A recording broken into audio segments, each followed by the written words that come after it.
This is episode 59 of the Marshall Street Podcast.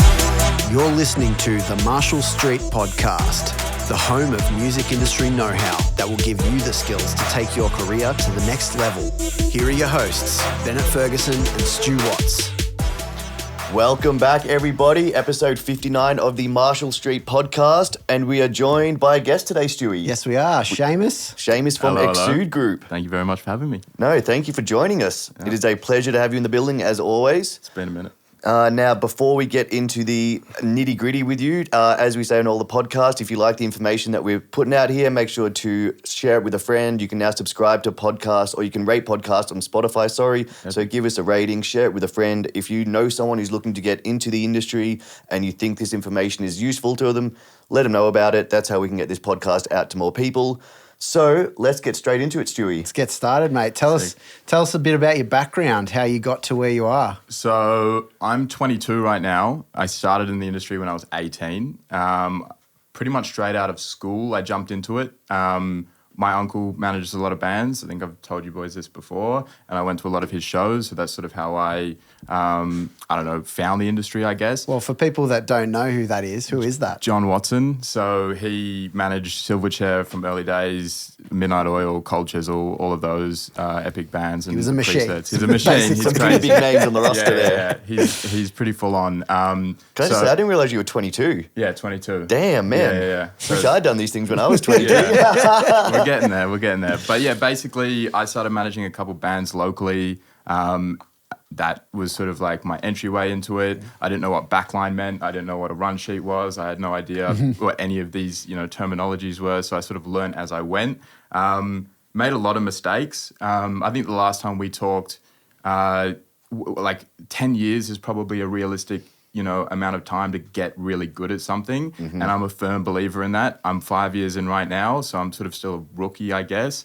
But yeah, I'm having a lot of fun. We started booking for a venue in Footscray called Pride of Our Footscray in 2018. And that was that was a huge experience for us because we weren't really in the scene. So it gave us the opportunity to sort of like meet a lot of different bands. And then I started doing sound for those gigs. So I was like very involved with everyone that was coming through. So I was building personal relationships with everyone, making some money on the side. So so I just started hustling in the industry, trying to do whatever I could to make money so I didn't have to work my warehousing job, was sort of the go. But yeah, so I've managed two bands. They both have sort of fizzled out. One of them, a member went to a different country. The other one, they sort of just parted ways as things go. At the moment, I've got two bands, Good Sniff and Stimpy's. You might have heard of them. They're about to release a bunch of music this year. And then Art May, who's sort of under the radar at the moment, but she was still under the radar last time we talked. So things are moving slowly. Where I am right now, I'm doing we're trying to build capital. So we're talking to a lot of investors and labels. I've got a label meeting this afternoon.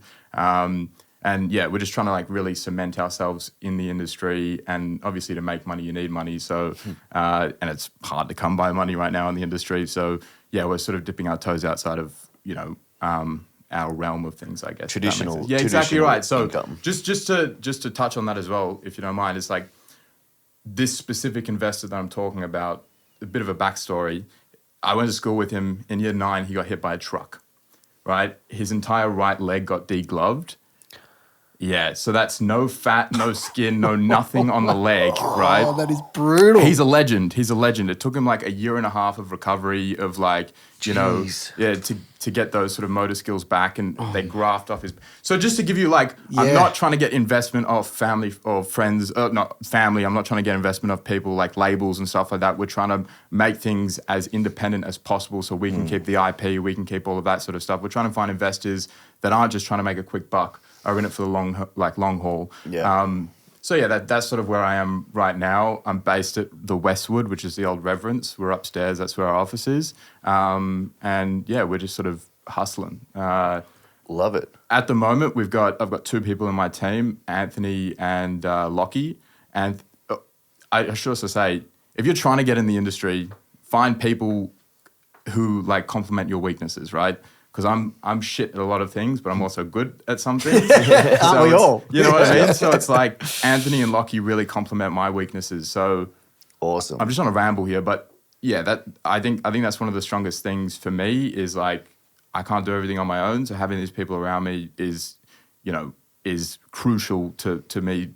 Being able to like focus on the things that I need to focus on, so that we can 100%. Move forward on the bigger picture and all that sort of stuff. Yep. And love it. I wanted to know, like, you always started this straight out of school. Straight up. When you were in high school, was it a matter of music was your everything? No, or not at was all. it seeing John doing his thing and being like, how fucking cool is that to work in the music Exactly industry? right. Yeah. I idolized John. Yeah. So, yeah, I mean, my dad was in a band when he was a kid, so with John. So John played bass and my dad played guitar.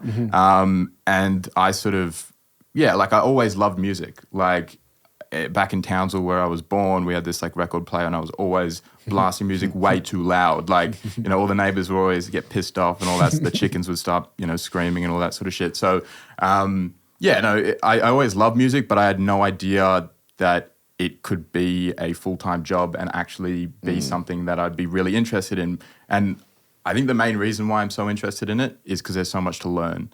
I've always been a learner. Like I hate school, but I always loved like Nat Geo and like the Discovery Channel and like, YouTube videos about Elon Musk or, whoever, like that sort of shit. I love learning and I love sort of understanding how to, I like making mistakes. I just like that whole process. I like the process. Yeah, you like learning on your own terms. And I hate people telling me what to do. So that you summarize that so well. So the music industry is perfect, like because as we say all the time, we're an industry of pirates. Absolutely. It's everyone who will do anything not to have a job. It's like the amount of hours we work to not work a 38-hour week is ridiculous. It's the best way to put it, really. It is. Now, you mentioned two things that I want to draw back on. One is looking for investment outside of traditional... You can sit back if you want. Yeah, I just fall. I just fall all the way, so I'm just going to stay here.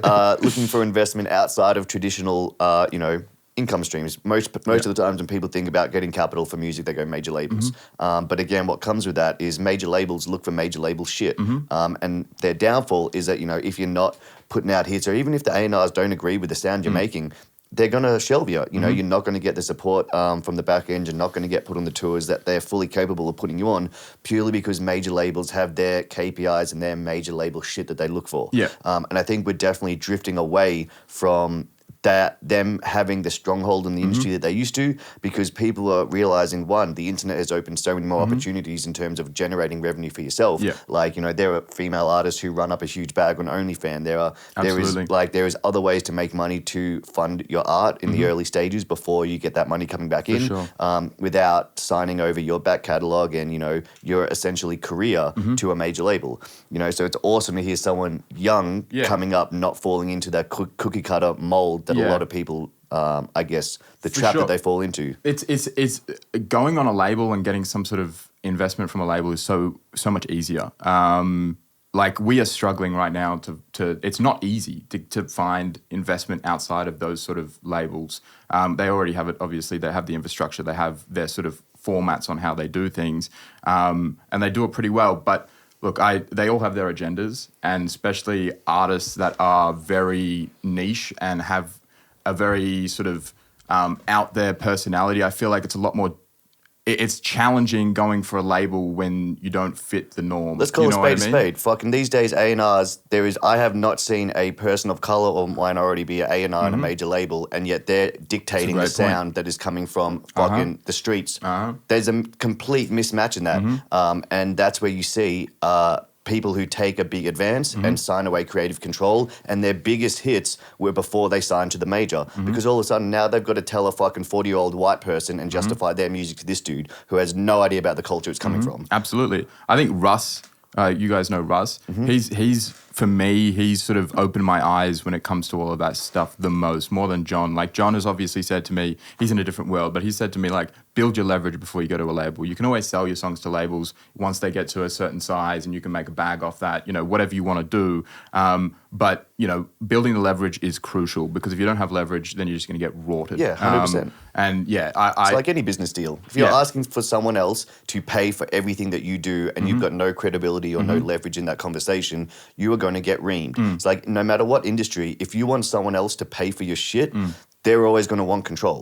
Doesn't it's matter. Not just music. This is everything else. Absolutely. It doesn't matter if it's rock or if it's hip hop. Doesn't matter if it's if it's a gym Absolutely. franchise. If you want someone else to pay for what you do, you're at the mercy of them. And I think there's this like disconnect where artists don't see that, you know, they don't see that business side of things. Like we talk about it all the time, you know, music is way more business than it is the actual songs these days. Like, yeah, maybe back in the day, to be an independent musician, you had to put out a solid amount of music. These days, the business and the marketing side things almost overtakes the actual creative side of things. 100%. And there's this disconnect between independent artists and young artists that want, for some reason, to be on a major label just because they like the way that sounds. It's the facade that major labels created. It is, but they don't understand that side of things where the actual planning and, you know, all of that stuff that it takes to actually go to a major label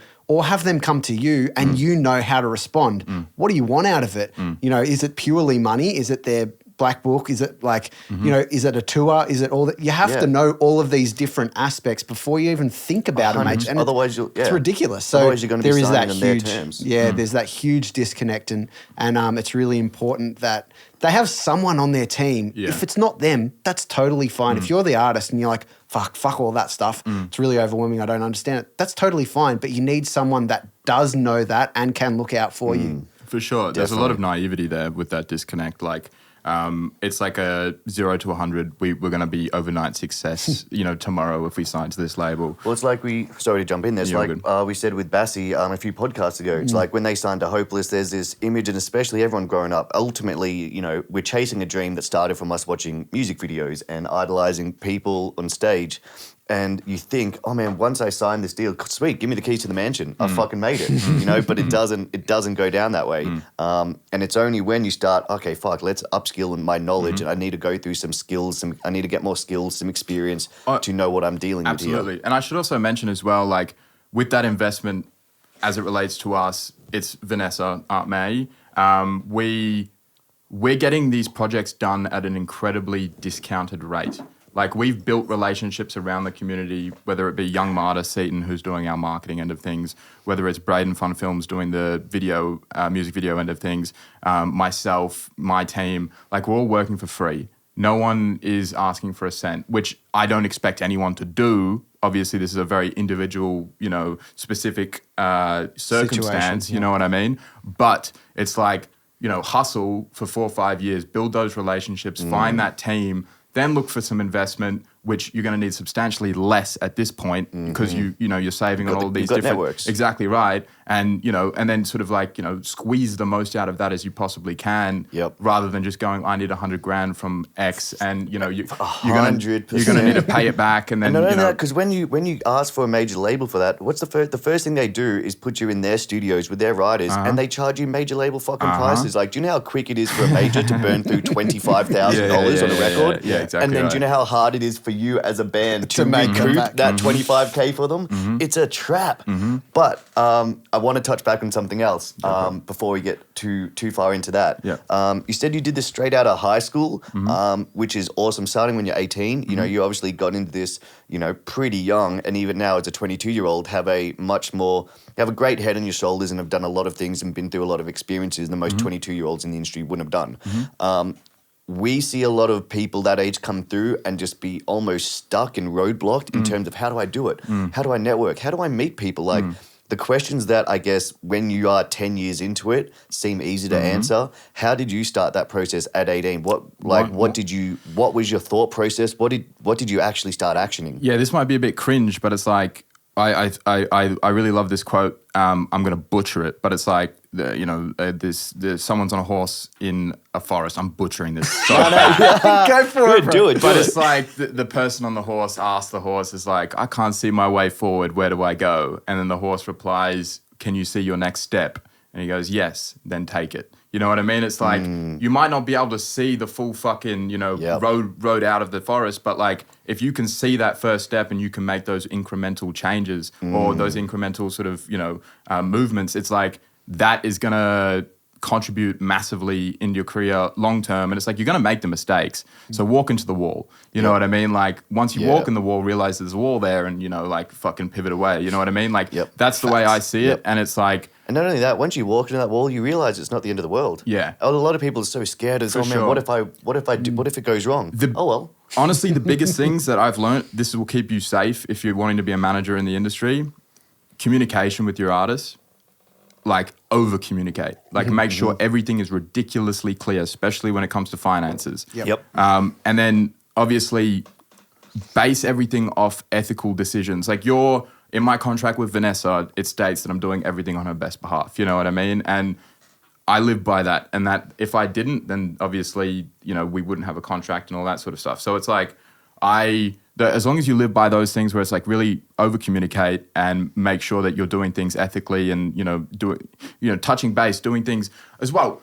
Another one, the third one, this is one that John's told me and it's stuck with me for a long time. It's like, if you want to turn left, you're driving in a car with an artist, you want to turn left. And the artist is like, no, I want to turn right. You're like, no, we should really turn left here. Like, I'm telling you, it's going to be quicker. Let's turn left. It's like, no, we're turning right. We're turning right. Okay.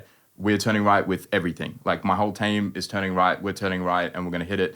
We're going to forget that we said turn left and we might revisit that in a little bit and go, hey, look, we probably should have turned left back there. But at the end of the day, we're following the artist's lead, right? They set the agenda. I see a lot of managers, especially younger managers coming in right now, and it's like they're setting the agenda. And it's like, why are you managing an artist when you are acting as the artist? It's not your vision, it's the artist's vision. And that even works as well when it comes to engineers and producers working on music that we've sort of discovered recently. It's like, you know, it's good to have a producer that's involved in it, but at the end of the day, they should be enhancing the vision of the artist. It shouldn't be the producer's vision, right? Yeah, it's not like you're coming in with like some pop rock song and then you're like, guys, I know what we need to do here.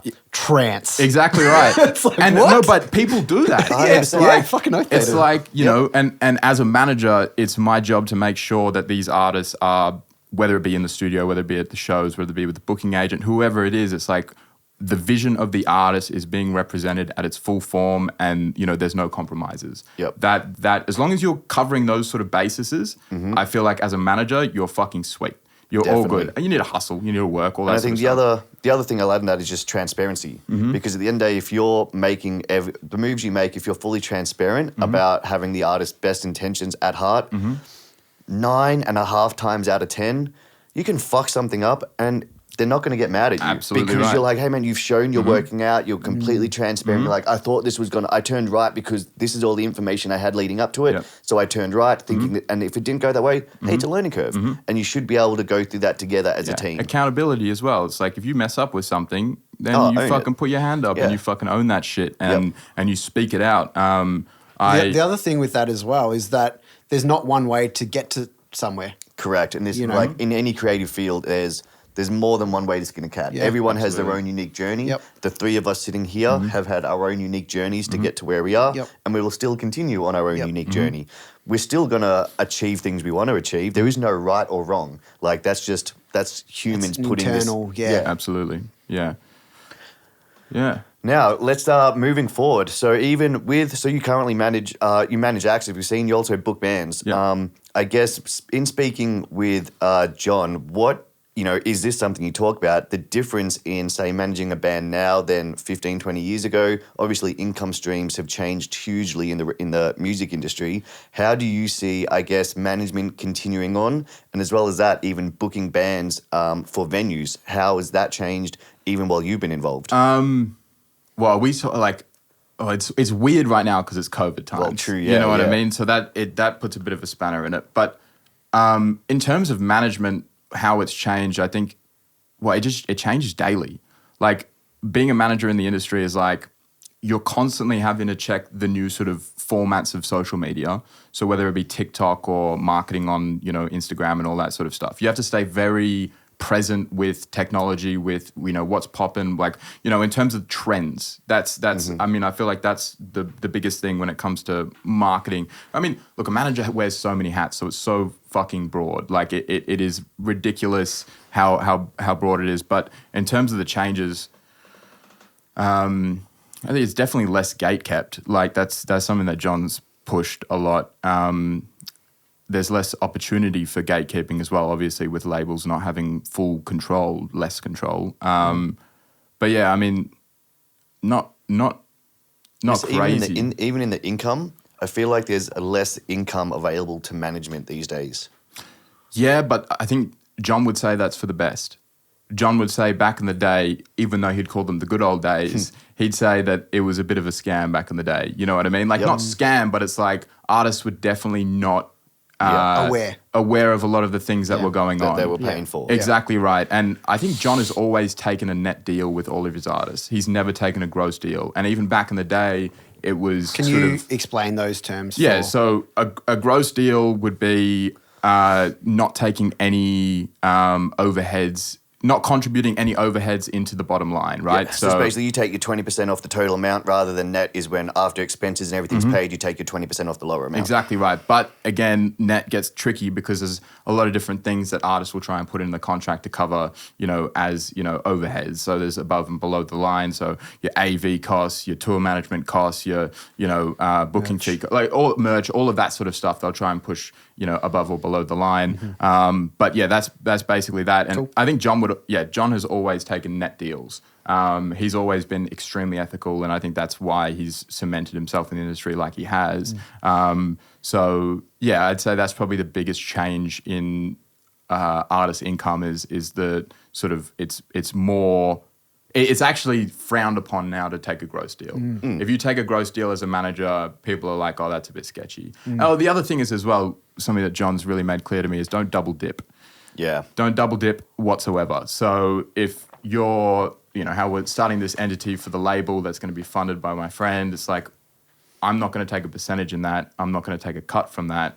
I'm taking only from the management end of things. Yeah. And I think as well, it's okay to sort of pick and it's all right to go whatever sort of is the bigger income stream, I'll just pick that one rather than, taking from both. I think that's, so that's definitely. And I think it's a conversation that needs to happen because as you said, by managers these days wearing so many hats, there is arguments for and against it. So, for instance, these days, because it is a lot easier for an artist to set up their own label, to, run their own tours, to have their own management, suddenly you can find yourself doing all the admin for a record label, doing all the distribution for the label, sorting all the PR for a label, as well as being the tour manager for a band, as well as being the booking agent for a band, as well as doing the management. Now, which splits do you run off? Is the label split? If you, as say you're running the label with the artist, say, are you taking now a label split as the owner of the record label? Do you get your split there? Is your management split come out of that? If you're booking the tours, do you take the booking management split? All of these things are now on the table, and this is what they should be spoken about. And I guess every situation is unique, and 100% I don't believe in double dipping, but I also do believe in getting compensated for where your work is done. And to me, I look at it like, 20, 30 years ago, there was one big income stream that went to the label that everyone kind of dipped their cup out of this stream. It was one fat stream and it was a fucking lot of money because records cost 30 cents to make and they were selling for $30 a pop. So you had one big income stream that everyone could dip their cup out of. Whereas now you have 30 or 40 smaller streams and it's going, all right, well, which one am I entitled to? Which one did I help build? Which one is the artist? And at the end of the day, how much the artist is involved, it plays a huge part. If the artist doesn't want to post on their socials and doesn't want to stay up on trends and doesn't want to lift a fucking finger except be the artist, guess what? My opinion is you're losing a lot more of your cut, man, because you want someone else to literally build and run your career for you. And it's not fair to ask someone else to do that and them not to be compensated for it. Yeah, I guess that would just come back down to transparency. 100%. Making that and shit on the flip side, if you have an artist who is super involved in their own career and is constantly keeping up on trends and they're coming to the management like, hey, what if I did this and can you get me on this? Suddenly that's a whole different picture. So there is no one size fits all for agreements. But it comes down, so much of it these days is on the artist. And even a management, I believe in the person over the skill. And this is for business as well. When I'm dealing with business owners, I believe in the person as opposed over the idea. Because you can always pivot. If the person finds a way to win, they will pivot and move, and in 4 years they will have built a business that works, as opposed to someone who has an idea but they don't have the brain power and the capacity to pivot and move and find a way that works. I think that's a really good and way it's of same looking with at an it. artist. You Yeah. can have an artist who is fucking amazing, that has more head and shoulders above Yeah. everyone else. If they're not willing to do the work and get it done, no management can fucking make it happen for them. No booking agent can make it happen. And I think it's easier said than done, but when you're looking to pick up an artist, as a manager, like they're some of the biggest things that I'm looking at in terms of how involved is this person, how up to date and sort of, active is this person across all the trends and all that sort of stuff. That is that's a key. If someone, sorry to jump in, Stu, because I know you want to say something, but if anyone out there is listening to this and they're 18 to 20 and they're like, fuck, they're hearing SHAEMUS talk and they want to get in and start managing, the best advice, go and study the scene for 4 to 5 months, find the hardest working artist. Don't care about skill. Yeah. Skill is subjective. love Find that. the hardest working artist and Love team it. up with them. Yep. Because at the end of the day, art is subjective. There are many people who be like 6'9", shouldn't have had a career. Guess what? He did because he fucking knows how to break socials and he makes money. Yeah. So don't worry about sonics. Don't worry about, oh man, but he's not good.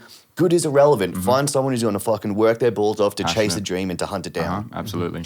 Well, I had more of a question, and it comes back to that conversation piece is like, how often do you revisit these things? How often do you revisit that conversation? Is there, because I've heard differing people, both sides of people that I respect, of like contracts, no contracts, these sorts of things. What are your thoughts on it? I feel like you should only not have a contract with someone if you're undecided. Like you don't know whether you're actually wanting to lock yourself into this deal with someone for 4 years, or your artist is undecided and you're sort of on a trial period. I feel like contracts are an absolute must when it comes to protecting my ass and the artist's ass. So in my contract, there's a lot of stuff about auditing, like in terms of if there's a discrepancy of this amount, X amount, 5%, then who's paying for the audit? How many audits can you do per year? Well, it depends. You request the audit. Exactly right. So per artist and manager, we get 2 audits per year if there's a discrepancy of 5% in the books. So like those sorts of things, who owns what? So if we buy, a drum kit and a bass amp and, whatever else, who owns that?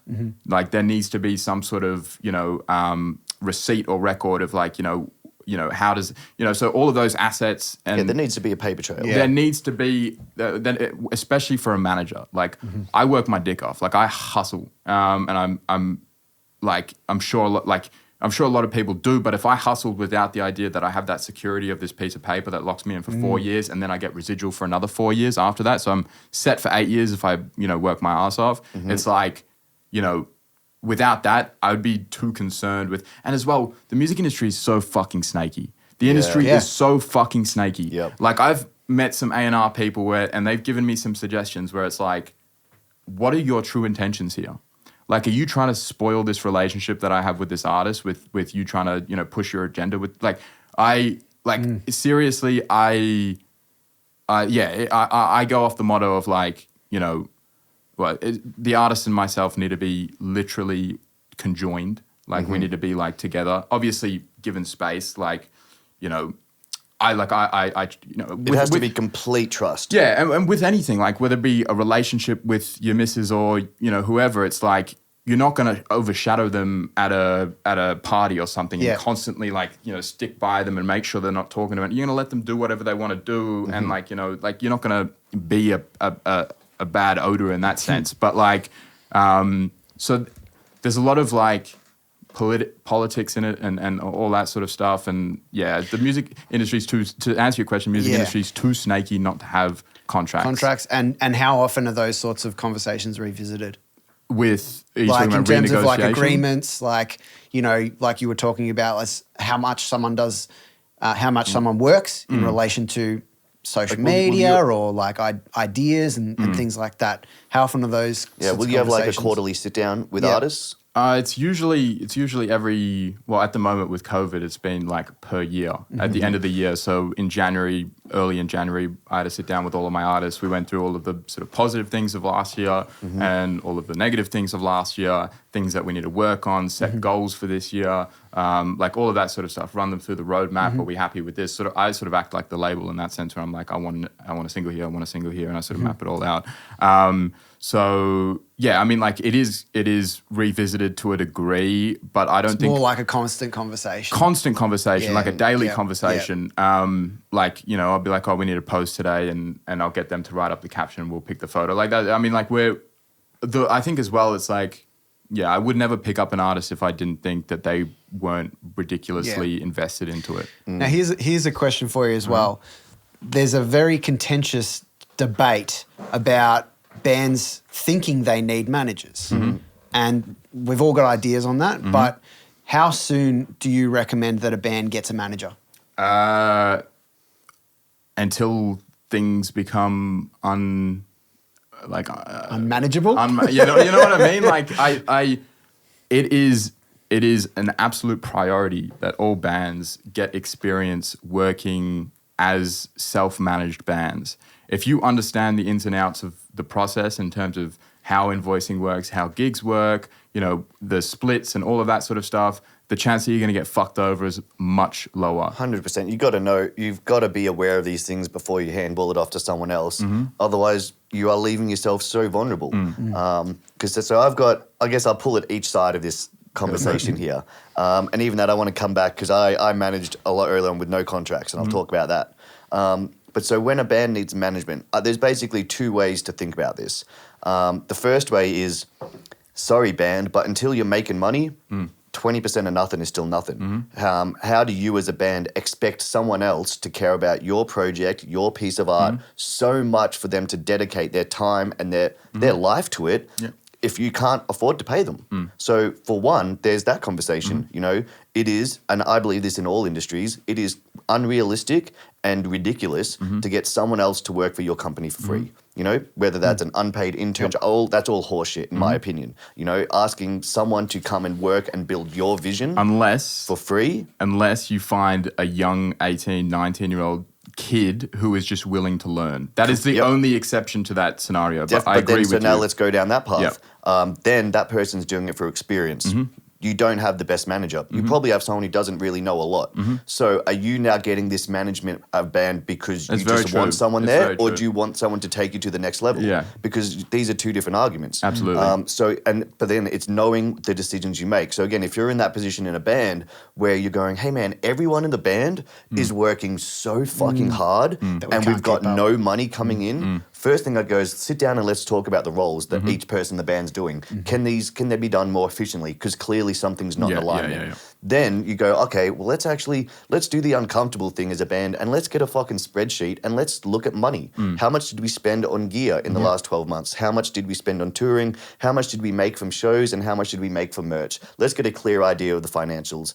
That will paint a better picture of when someone else can come in. For sure. And you know, and then the other side is if you get someone to come in and manage when there's no money coming in, yes, if, you know, it might be a friend of the band and it might be someone who really has the best interest of the band at heart, they need to be rewarded with equity of some sort, whether it's something. There has to be a chat because at the end of the day, you're asking someone else to come in and help build your vision and your creative process and put your band forward without monetary, without finances at the start. I guess that can be a benefit of working for a band and not getting paid anything. Like, you know what I mean? Like getting in early and getting, you know, a percentage of the There's stock. benefits to both of it. Absolutely, yeah. But I think, sorry, go on. So yeah, it's very dependent on the scenario and where you're at as a band and, you know, the sort of songs you're writing. And there's so many factors to be contributing into that. But I do feel like there is sort of space on both sides of that argument. I think the big thing that I want bands who are listening to take away is if you're not making money, and by that I don't mean $20 a year through your Spotify streams, like if you're not generating consistent revenue through merch and through shows and you haven't had the band talk about money, to me it's a ridiculous idea to come up to someone and say, hey, we need management. Very unrealistic. You don't have a true understanding of the entity you're building. And then now I want to get back because I managed without contracts for years. And, you know, my view on it and why I did it and to be honest, nothing really came back to bite me in the ass, you know, super severely, is I was like, I was learning. So I was learning how to manage. To me, I always believe in putting the runs on the board first before you open your mouth. So to me, I hadn't had the industry experience of being a manager. I hadn't done a lot of the things. I hadn't been through the experiences and gained the skills and knowledge required to be a good manager yet. So to me, I was like, look, I'll do this. I'll do this without a contract. I don't care, because one, I never want to lock an artist into me being management if they don't want to be with me. If you want to be with someone else, fine, like go. If you don't think I'm going to be the best person to take your career to the next level, I never want to be the person to hold someone back. Just because we signed a bit of paper 6 months ago, I don't care. If you think I'm holding you back, go and achieve your career without me. The last thing I ever want to do or feel is that I'm restricting an artist because they're contractually signed to me. So to me, I was like, I'll do it with no contracts. Purely one, to get my chops up and learn, to understand what it is as management, to build my networks and my experience. But then also, I always play the long game. I'm like, man, I can manage you for 3 years with no contracts. Even worst case scenario, let's say that artist leaves me and then I go into another. In 10 years, I'm going to be a better manager. Like, I'll get that back in 10 years. It's just my thought process. And that's just the long game. Like you said, I always thought of it as a 10-year game. So to me, if I wore an L on the first artist I managed because I didn't have a contract, oh, well, it's a learning curve. And I always looked at it that way. I think that is a good way of looking at it. I don't know. I feel like, I don't know. Maybe, I think John has just scared me so much in terms of like what the industry can be. And his experiences are so deep and broad. And the other thing with that is, and it comes again back to that communication.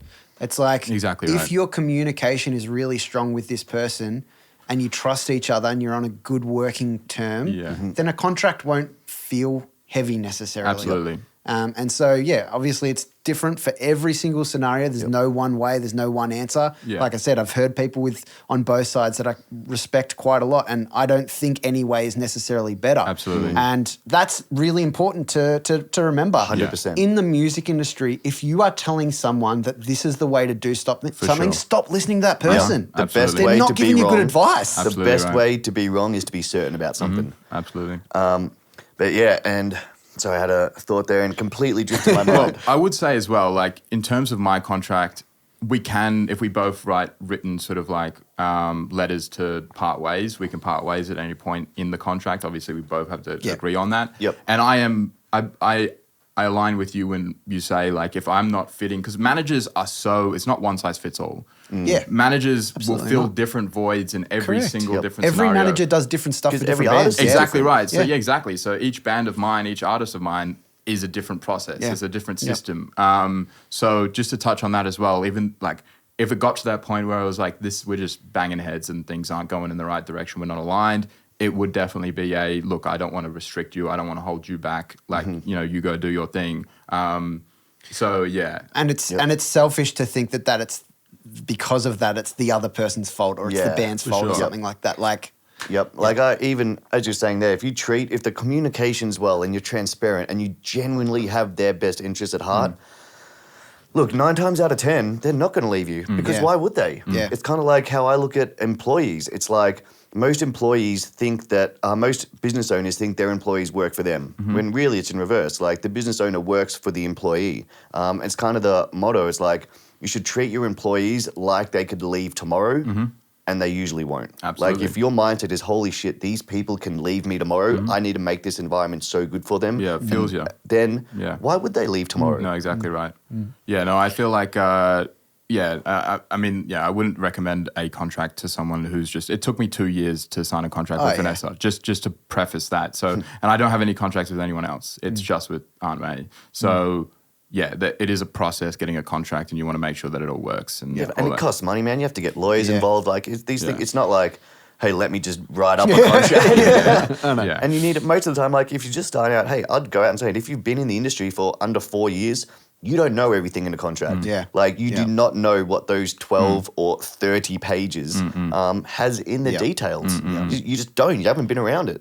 Also, never sign a 30-page management contract. Not that you would, but my contract with Vanessa is 2 pages. 2.5, but the third page is like just the signatures and like the all witnesses and all that sort of stuff. So it's very concise. So you can just do a heads of agreement. yeah, exactly right. Like a napkin, like you don't. It doesn't need to be cluttered with a bunch of shit. I love it. I think this has been unreal. This has been such a good chat. I think we should start to wrap it up. Yep. So what does the future look like for you? What do you want to shout out before we finish up today? Future looks like private jets and cocktails and no. It looks like 12-hour days for the rest of my life and a lot of fun. I am really looking forward to get out of Australia, like to just start touring internationally. We had a chat about you're doing a tour management thing in America soon. Yep. I'm very envious of that. You'll probably be on it while this is... this will probably air when I'm over in the States. Damn, you're gonna make me, I'm jealous. So I really want to get out of the States. I really want to out of Australia. Tap into different markets. I want to just expand my horizons. Maybe even pop out of the genres that I'm in right now and start messing around with some electronic stuff. I'm really digging the electronic scene right now. Nice. Even sorry to jump in there. I think that's I fucking love that you said that. Yeah. Like for me, I came up listening to punk and hardcore and alternative bands, and then when I joined the DYE, I just went full into Oz hip hop for like 8 years, and it's been in the last 2 or 3 years when I've kind of pulled my head back out and I'm like, oh man, this scene's going. And I tell you, man, it is liberating. It's so much freer just being able to not feel like you're constricted by a genre. Exactly. Because then, it's when you're so heavy in that genre that dictates, how you act and the clothes and everything like that. Like just being able to jump from genre to genre is so liberating, man. It's so freeing. And it levels you up. 100%. It's the same approach for me with recording and mixing. Contracts in different genres are completely so different. And everything is different. The networks are different. The way that people do things. It is a completely different world when you jump into these different genres. And then you jump into different markets in different countries and it changes up again. It's like, I really want to start learning all of that. I feel like I'm starting to nail the local stuff and I haven't really nailed the interstate stuff yet, but we're sort of getting there. You're building. Building. And it's like, I just want to continue growing, continue learning, and Any shout outs? Yeah, where can people find you on socials? SHAEMUS C, so that's SHAEMUSC on Instagram, and that's that. I'm not super active, but you can come chuck me a follow. EXUDE? Feel free to DM me if you have any questions. EXUDE, EXUDEmanagement.com, EXUDEgroup.com. Come down to the Westwood. We're there pretty much every day. Love it. Awesome. Right. Nice. Thank you very much for joining us, my man. Always a pleasure having you in the building. Good fun. As always, if you've liked what you've heard here, if you want to get into management or if you've had a buddy talking about management, make sure you share this podcast with them. Give it a rating on Spotify. That's how we can get this information out to more people. Consultations as well. Oh, we do. We have open free 15-minute consultations for us and the team here. Myself, Stu, and Matthew Craig from AU Dollars, all giving away free 15-minute Zooms. Jump on our Calendly. Links are in all our bios to make a booking. And we will see you next time on the Marshall Street Podcast. See you later. Peace. Ciao.